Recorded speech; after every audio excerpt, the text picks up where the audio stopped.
Chorando, começou então a regar-lhes os pés de Jesus com suas lágrimas, e enxugava no mesmo momento com os seus cabelos da sua cabeça. E no mesmo instante beijava-lhe os pés, e ungia-lhes com unguento. Quando isso viu o fariseu que o tinha convidado, ele falava com ele próprio nos seus pensamentos: se esse for realmente um profeta, ele saberia quem e qual é a mulher que ele tocou, pois essa é uma pecadora. E respondendo Jesus, disse: Simão, eu tenho uma coisa para dizer para você essa noite. E ele diz: fala, mestre. E ele começa então a contar uma parábola. Amém? Senhor meu Deus, esta é a sua palavra. E nós cremos que nela há poder, Senhor, de cura, há poder de transformação, há poder, Senhor, para renovar, para avivar e para trazer respostas nesse lugar. Eu creio que quem por essas portas passou, abriu o coração e a mente e receberá dessa palavra. E eu entrego, Senhor, essa noite os filhos, o marido, a minha família, a minha parentela, a minha casa, porque nós aprendemos a depender do Senhor e sabemos que há uma guerra acontecendo nesse momento. Então eu peço ao Senhor, guarda o Senhor, porque a sua vontade essa noite há de prevalecer sobre esse lugar. Guarda, Senhor, os nossos lares, porque nós deixamos nas tuas mãos. E queremos sair daqui, Senhor, ouvindo o que o Espírito diz, sabendo que o Senhor cuidará de todos os detalhes. Eu te glorifico, eu te exalto, Senhor, pela beleza da tua santidade, porque eu creio que eu estou no melhor lugar dessa terra, debaixo das mãos potentes do El Shaddai, o grande eu sou. Então fala, Senhor, conosco, porque carecemos de ouvir a tua voz. Amém e amém, Jesus. Quando o Senhor colocou no meu coração esse texto, o Senhor manifestou a graça dele sobre a minha vida. Quando eu olhei para esse texto pela primeira vez, foi anos atrás, na minha conversão. E eu fiquei imaginando por muito tempo e guardando esse cenário dentro de mim, porque eu me assemelho muito aos acontecimentos dessa palavra. E comecei então a entregar para o Senhor a minha mente, o meu coração, o meu intelecto, para que o Senhor possa falar de uma forma que nós possamos entender. É um cenário que nós precisamos entrar dentro e viver a situação dele, para nós entendermos quem é o Cristo que nós clamamos.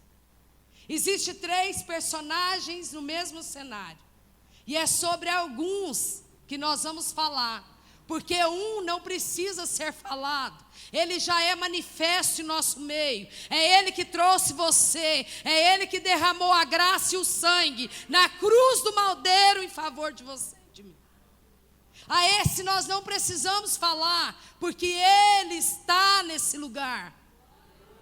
E é por ele estar aqui que você vai sentir a presença dele. E ele não pode ser classificado, porque ele é unigênito do Pai. Mas as pessoas que estão nesse cenário vai nos mostrar que existe 2 classes de pessoas que seguem o mesmo Jesus. De um lado, uma pecadora que não foi convidada, porque nem o nome dela é citado. Ela não foi convidada porque aqui era uma reunião da nata. Aqui eram os fariseus, os doutores da lei, que tinham o nariz empinado, que se achavam superior a toda aquela comunidade. Estão de um lado e são doutores, porque eles buscam conhecer e deter a lei que regia tudo aquilo. O contexto histórico é importante para você. É por isso que você vai amar o seminário, porque você vai entender a proporção, na profundidade de que Deus falou, que Deus continua falando e vai falar com você aonde você estiver. O conhecimento bíblico, ele é mais importante do que o científico. Nesse contexto, a reunião era de fariseus. Fariseus, nessa época que surgiu uma classe, foi depois de todo o exílio e a revolta que Israel viveu na Babilônia. Então, preparou-se um grupo e resolveram então estudar profundamente a lei. E quando você dá muita atenção para a lei, você fica aprisionado. Mas quando você se entrega à graça, você é liberto de tudo aquilo que possa impedir você de viver as grandezas de Deus. A reunião não é para qualquer um. É para os fariseus e o profeta mais comentado daquele lugar. Até então ouvia-se falar nele, mas não se conhecia ele. E um dos fariseus, chamado Simão, fica encucado com aquela tanto de informação, e ele então se coloca como o principal deles, dizendo: eu vou chamá-lo, e bem próximo de nós num jantar, que é uma coisa muito simples, nós vamos ver quem é esse Jesus. Mas eles se esqueceram que eles queriam saber quem é Jesus. Mas Jesus ia sair da teoria e ia trazer na prática quem é Ele, o Cristo unigênito do Pai. Talvez você tenha buscado o Senhor porque você ouviu falar, ou você tem uma curiosidade mera. Cuidado com esse negócio, sabe por quê? Porque Jesus vai manifestar a graça dele sobre a sua vida. Pode ser que você ache que Jesus é, mas ele vai te provar o que realmente ele é na sua vida. A reunião não é para qualquer um. A reunião, ela é uma reunião fechada. É só a nata, é só a sociedade. São só os doutores. E o que mais me chamou a atenção, que eu disse: Senhor, como eram os jantares? Como era o ambiente? Eu sou curiosa, porque a minha profissão me leva a ser. A minha profissão, que é a psicologia, ela ouve o que não foi falado, ela vê o que ninguém viu, ela sente o ambiente que ela está.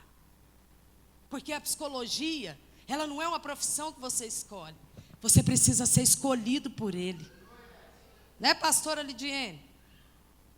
Psicologia escolhe, porque ela é sensitiva, ela é perceptiva, ela é algo que aproxima muito do maior dos psicólogos, chamado Cristo Jesus. É algo que ele já fazia anos na terra e não foi compreendido por ninguém.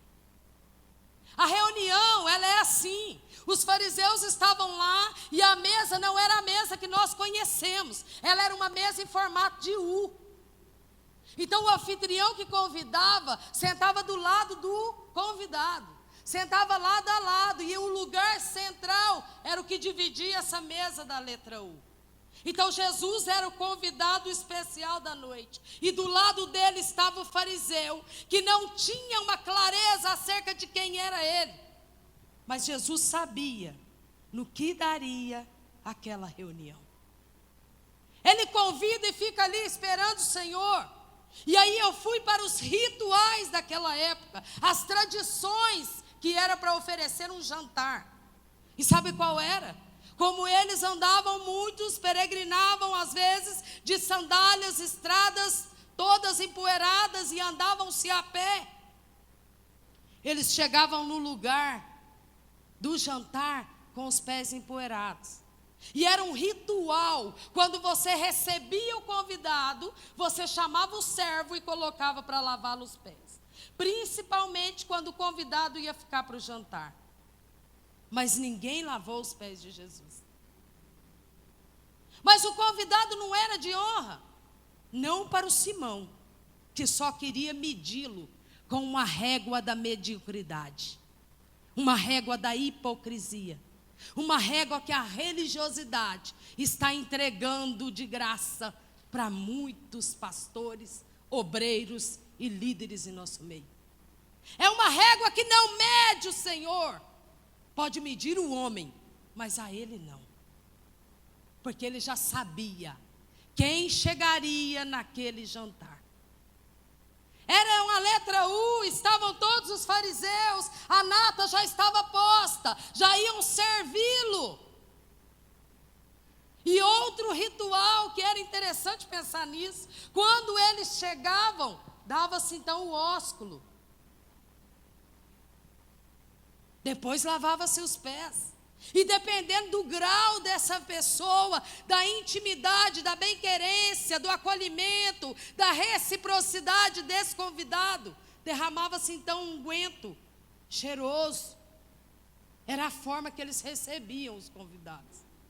Isso era ritual, era tradição. Eu quero te dizer essa noite, a religiosidade, ela é como a lei. Ela te explica, você chega, você abre, você senta, você levanta. Você olha o relógio, depois você vai embora. Você faz, ele responde. É muito mecânico a religiosidade.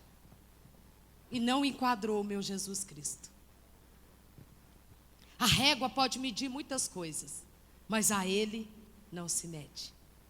Ele já sabia o que aconteceria naquele jantar. Eles faziam isso por todos os convidados. Mas naquela noite, o fariseu que convidou não fez nenhum ritual. Porque ele olhou para Jesus e viu Jesus como qualquer um. Amados, não olhe para as pessoas como se fossem qualquer um.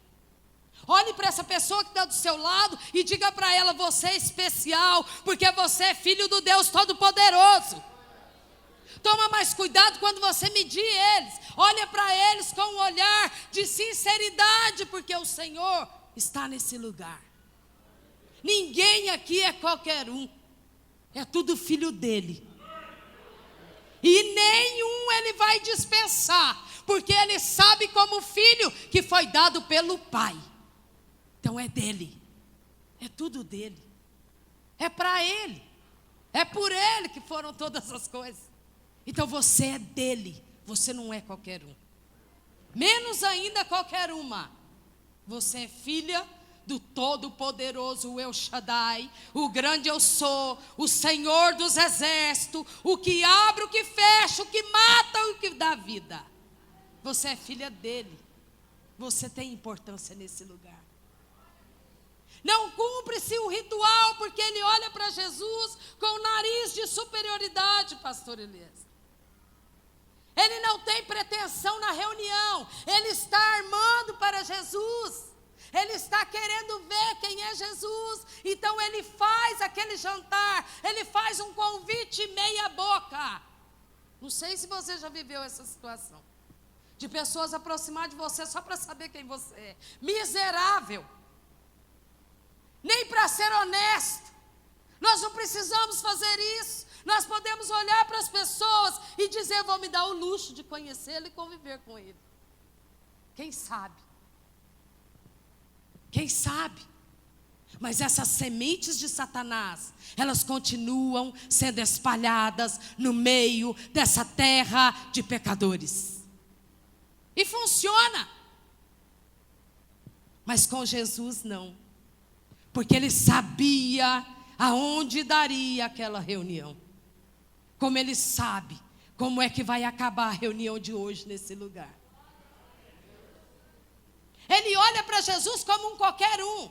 Ele é um medíocre, ele é um hipócrita. Ele conhece muito da lei, mas ele é distante da graça. Porque a graça é para quem entende que não merece. É para quem necessita. Então, no mínimo, não pode ser religioso para viver a graça. E o jantar então começa. E está tudo organizado. Aquele que convidou, o anfitrião da festa, está esperando o convidado dele. O Jesus chega pontualmente e senta então no lugar de honra. E a mesa é uma letra U. Mas quando eles estão esperando para servi-lo, chega alguém que não foi convidado. Chega alguém que é excluído pela sociedade. Tem alguém que não tem valor. É alguém que não é importante nesse lugar. Mas que Jesus levou lá naquele lugar. Eles queriam conhecer Jesus na teoria. Sabe o que Jesus disse? Vocês vão me ver na prática. Vocês querem me conhecer? Eu vou mostrar para vocês quem sou eu.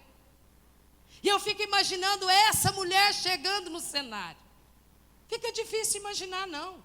É você pegar qualquer uma que ainda está presa lá na prostituição, é para você olhar para lá, perto da rodoviária mesmo, ou na rodovia, olhar aquelas que estão seminuas, sem trejeitos nenhum, não combinam com o jantar. É você imaginar. Essa é a convidada da noite. Não tinha honra pelo nome, mas pelo fariseu, mas era a mais importante do jantar para Jesus. Ela chega então, a pecadora, e entra. Ela não cumprimenta, ela não olha para ninguém do jantar. Ela chega direitinho e olha para Jesus e vai direto nele. Você não tem que pegar atalho. Você não tem que depender de outros. Você tem que ir direto no Senhor. Você sabe aonde Ele está. Você pode encontrá-lo. Então vai aonde Ele está e fale com Ele, com uma liberdade de filho, fala ao Pai, porque Ele espera ouvir a sua voz. Ela rompe a barreira e entra então. Quando ela olha Jesus, sabe o que eu mais encanto nela? Autonomia. Só tem quem encontra com Ele.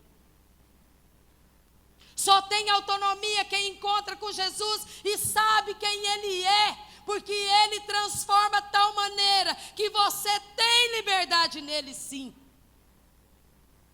A lei aprisiona, mas a graça te dá liberdade para entrar e sair dos atos.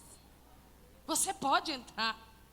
Quando Ele olha para aquela mulher, não dá tempo nem dos convidados arrancá-la, porque se tivesse dado tempo, o religioso não suporta o pecador. Incrível. Como se o religioso não fosse pecador. Mas ele não suporta o pecador. Ele olha aquela mulher e Jesus simplesmente não levanta, não incomoda nenhum fariseu. Ele vira para trás. Quando ele vira, ele olha nos olhos daquela mulher. Não tinha convite. Outra tradição que nós estudamos é que nessa reunião, nem se fosse uma mulher de alta reputação, poderia participar. Mas a graça nos deixa tão livre, que aonde Ele está, eu quero estar também. Ela entra, ela rompe a porta da religiosidade, ela rompe a discriminação, o preconceito, e ela vai diante do Todo-Poderoso, o Cristo Jesus.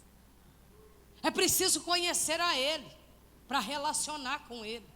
É preciso que você saia um pouco do seu quadradinho e diga: Senhor, se até hoje eu vivi na lei, agora eu quero viver na graça. Porque eu olho pessoas adorando, falando em línguas, eu vejo pessoas buscando um milagre, eu vejo pessoas sacrificando, esforçando. Não tem nada no mundo que agrada mais do que estar na presença dEle. Você precisa quebrar essa religiosidade e aproximar. Jesus está convidando você a aproximar dele essa noite. Jesus então vira e olha para aquela mulher. Sabe o que ele faz? Ele espera para ver o que ela vai oferecer a ele. Eu não sei como você entra aqui, mas você precisa oferecer para o Senhor o que você trouxe. Ela não levou nenhuma toalha, mas ela usou os cabelos. Ela não levou água para lavar os pés, mas ela tinha lágrimas suficiente para tirar a poeira dos pés do Cristo Jesus. Ela ajoelha e olha para ele, então começa o ritual que os fariseus, doutores da lei, não fizeram para o Cristo, que era o convidado de honra. Amados, que Cristo é esse? Cristo é um perigo, sabe por quê? Porque você não precisa falar, Ele ouve o que você pensa. Ele ouve. Se você não quer que Ele saiba o que você está pensando, você tem que parar de pensar, porque Ele ouve as suas palavras. Ele ouve palavras baixinhos, que talvez nem você entende, mas Ele compreende. Ela não abriu a boca, mas ela pegou primeiro os pés dele. Ela não levou água, mas as lágrimas da salvação foram suficientes para lavar os pés do nosso Jesus. Eu não sei quem contou para ela que Jesus estaria ali.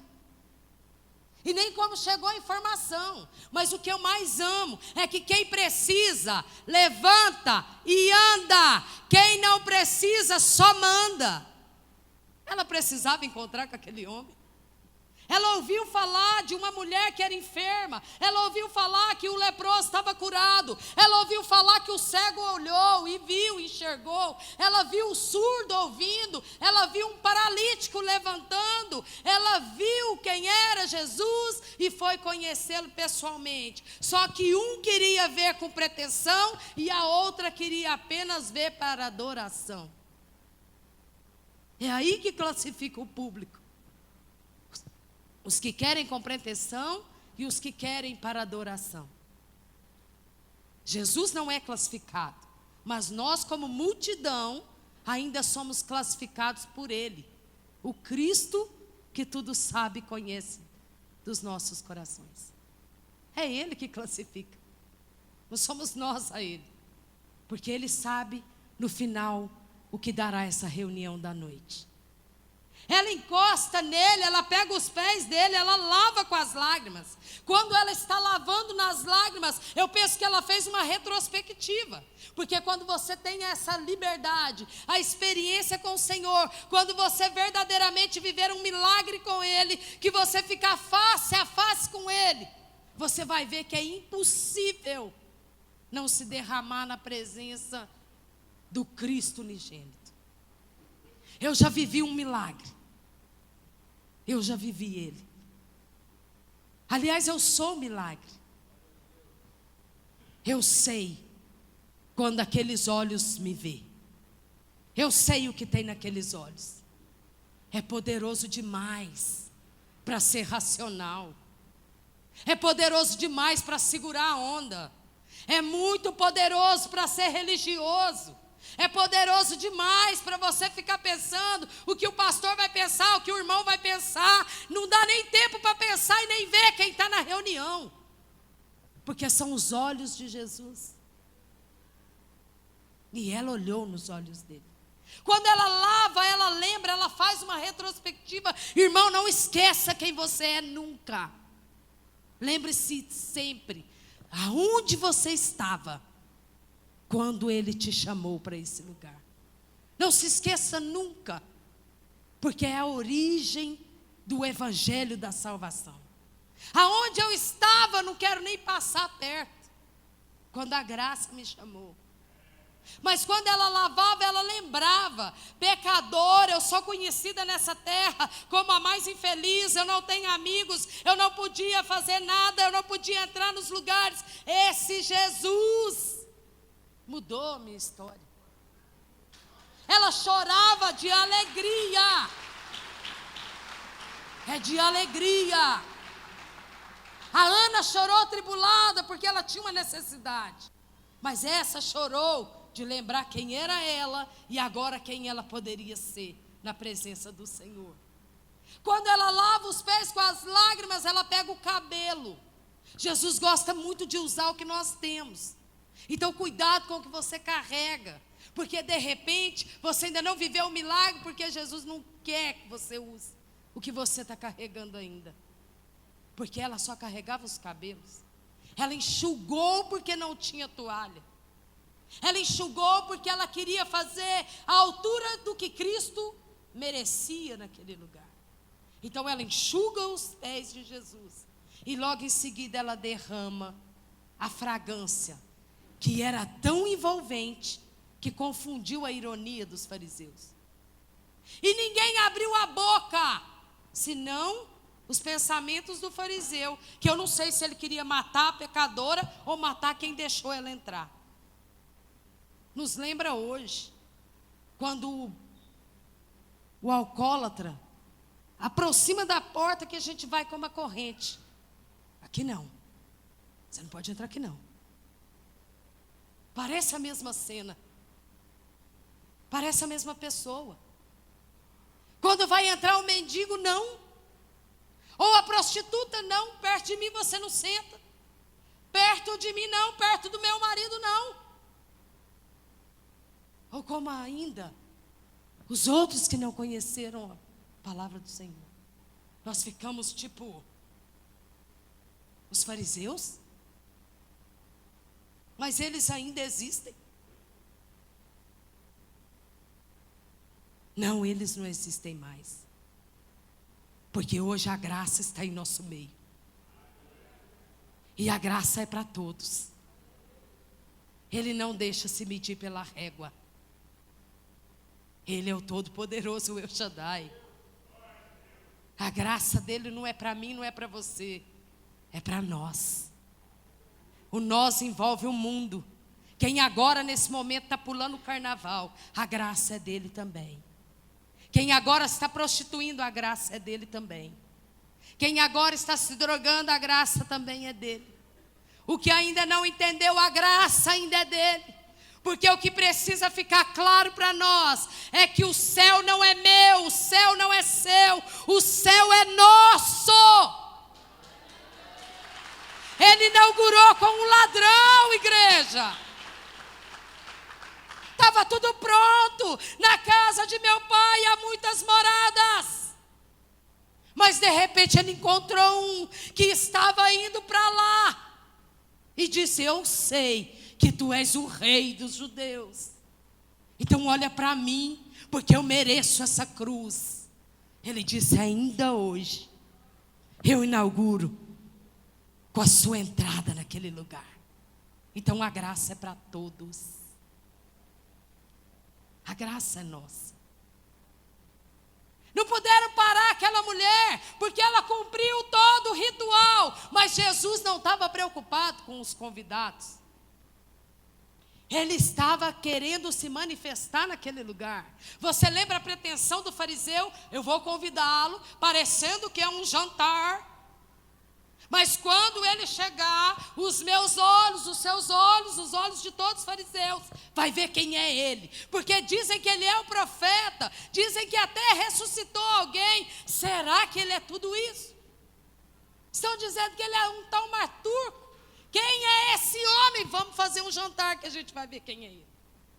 Mas ele já tinha preparado tudo. Como a sua semana ele já preparou também. Já está tudo certo. E vai dar tudo certo. Se você crê, recebe.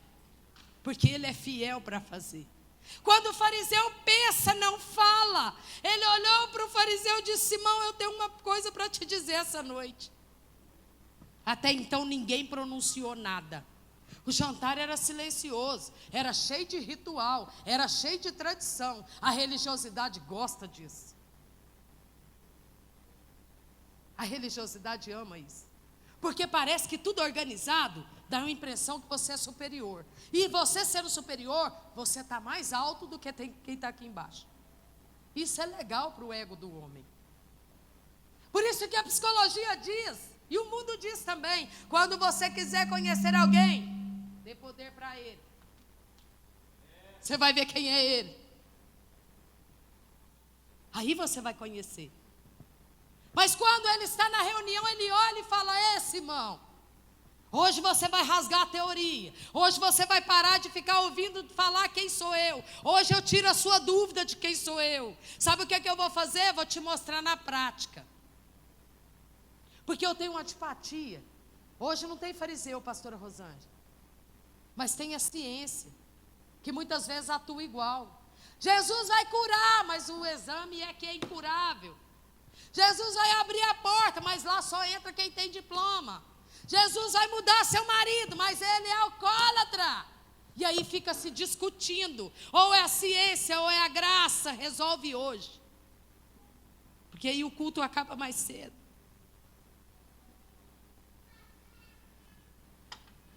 A ciência vem com um desejo, principalmente na minha profissão. Eles querem psicologizar a cruz. A psicologia fala para mim assim: aceita você, Jefferson, como você é. Se eu tivesse aceitado, estava que não. A psicologia fala: aceita. E Cristo diz: negue-se a si mesmo. Ele quebra a ciência. Então, ou você aceita a graça, porque a graça é essas loucuras. Entrar num jantar que não foi convidado. Não se importar com discriminação, nem com preconceito e nem com opinião alheia. Opinião e pizza é a mesma coisa para mim. Só faz sentido se eu pedir. Se eu não pedir, eu não acato. Porque é apenas uma opinião. É assim que nós temos que viver. E sobreviver na terra dos pecadores. Porque nós estamos crescendo de graça e glória em Cristo Jesus. Ele olha para Simão e fala: Simão, agora é nós dois. Larga a pecadora, ela já fez o que ela tinha que fazer por mim. Agora eu tenho uma palavra boa para você. São dois credores. A dívida de 50 e a dívida de 500. Foram perdoados os dois porque não pagaram. Foi perdoado a dívida. Quem aqui precisa de uma dívida perdoada? Eu preciso. Eu creio que dívidas serão perdoadas nesse lugar. A dívida foi perdoada, Simão. Quem você acha que ama mais? Simão disse: ai, Senhor, mestre. O religioso, ele é falso, mas é com muita força. Ele olhou para Jesus e disse: mestre. De quem? Nunca foi mestre de Simão. Simão não o considerava mestre. Simão não convidou, não considerou nem como um convidado de honra. E ele estava chamando: mestre. Claro que é o que tem mais. A dívida era maior. Então, quando ele fala isso, ele fala para Simão: Simão, então aprende de mim. A minha graça, ela traz o amor, pastor. A minha graça tem o poder de quanto mais perdoado, ou seja, quanto mais miserável, quanto mais lamaçal do pecado, quanto mais ridicularizado, quanto mais exclusivo, quanto mais menosprezado, quanto mais miserável, mais amor eu dou para ele. Tem como enquadrar esse Cristo, igreja? Não tem, porque ele quebra ritual, ele quebra religiosidade, ele não gosta de tradições, ele é o momento, ele é o aqui e agora, ele é para o que quer, ele é o que tem sede, ele veio para o que tem fome. Olha o que nós cantamos essa noite: bate primeiro. Esse é o Cristo. Se você abrir, né, Gleice? Ele entra e ele quer ficar. Mas se você disser não, vá em paz, que Jesus é mais. Está tudo certo. Simão olha para ele, responde a pergunta, então ele fala: quanto mais perdoado. Vou até ler de novo. Por isso eu te digo que os seus muitos pecados lhes são perdoados, porque muito amou. Mas aquele a quem pouco é perdoado, pouco ama. Jesus, se trocarmos isso aqui em figurinhas, Jesus estava dizendo para ele: meu amigo, eu vou ter muitos amigos que vão me seguir porque entenderam a mensagem da cruz.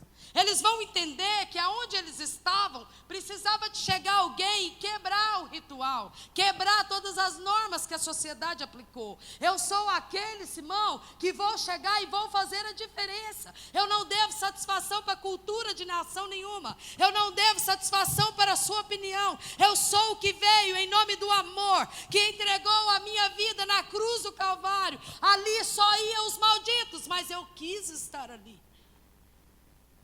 Eu não precisava deixar a glória para mergulhar no útero de uma menina de 17 anos. Eu não precisava de uma manjedoura e nem entrar numa cidade dos que me clamavam, que me pediram, que chamaram por mim, sentado no jumento.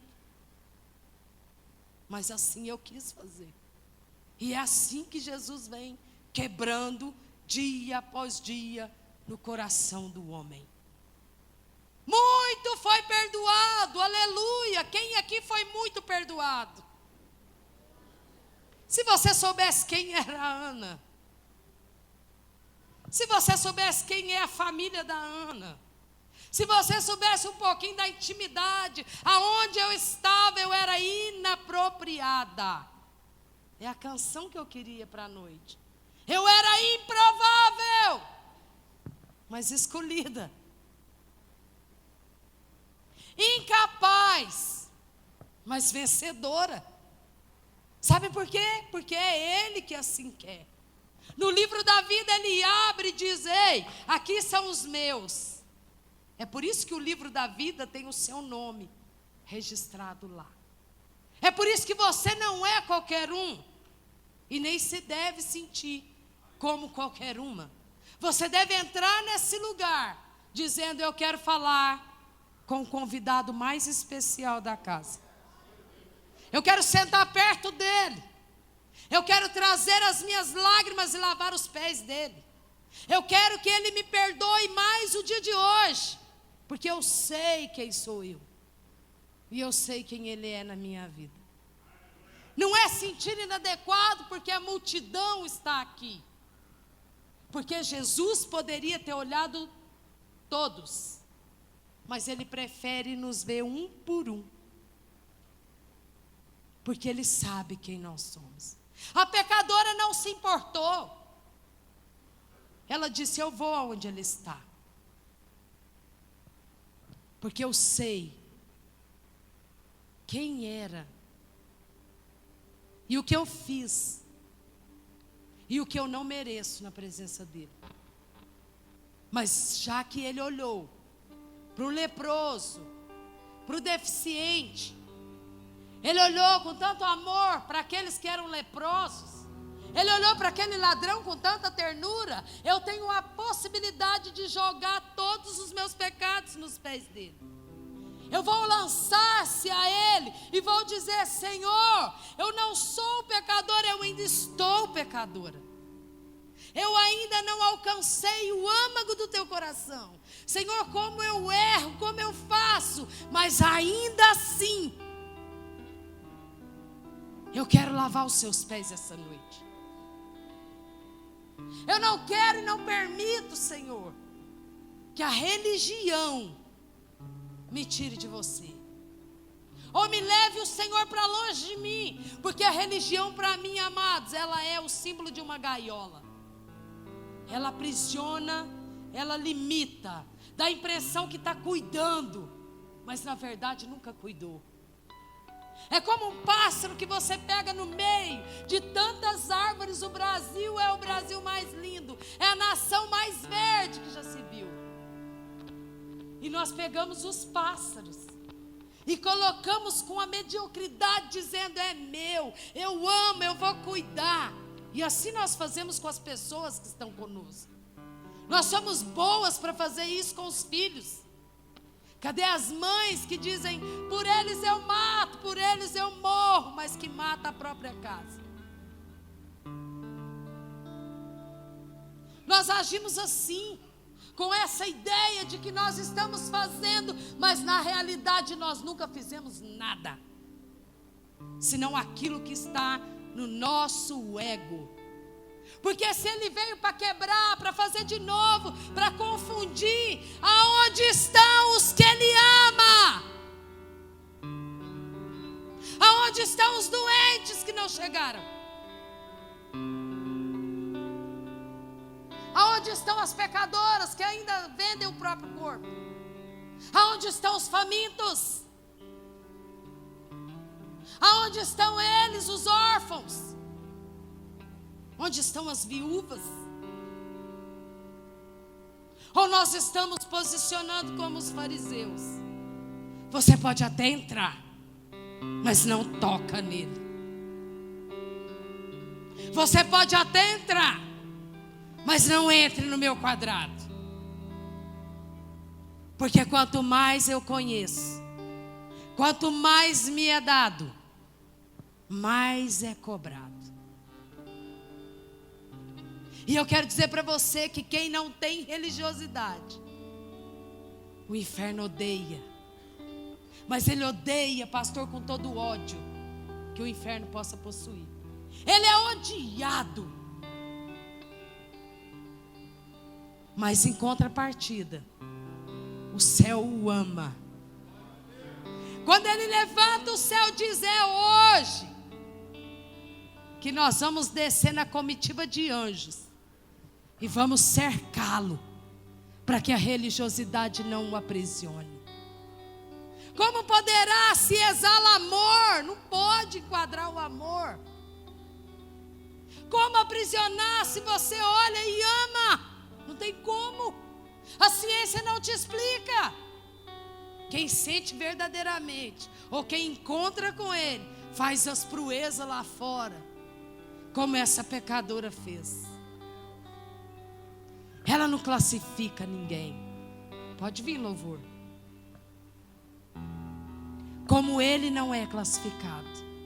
Mas ele, dependendo do nosso comportamento, ele olha para nós e sabe se nós somos pecadores ou se nós somos fariseus. Ele sabe a reunião da noite, como é que vai terminar. Ele sabe que tem pessoas que muitas vezes por timidez, por medo, por opressão, por às vezes ser tão menosprezado, que não tem a liberdade ainda de trazer um unguento, trazer esse cheiro suave e quebrar ainda essa noite aqui em nosso meio. Amados, eu quero dizer para você, nos 4 cantos dessa parede habita a graça de Deus. Ele é amor. Você tem liberdade porque o amor te dá essa liberdade. Esse amor dá liberdade para a sua alma de reviver aonde você estava. Quem era você? Olha onde você está. Olha para a pessoa que está aí do seu lado e admira ela. Olha ali, o meu irmão está aqui. Jesus salvou. Você pode ficar de pé e pode começar a adorá-lo. Eu não sei se você trouxe lágrimas, ou se você quer só enxugar os pés dele, ou se está escondido na sua bolsa um unguento cheiroso que vai ser quebrado aqui essa noite.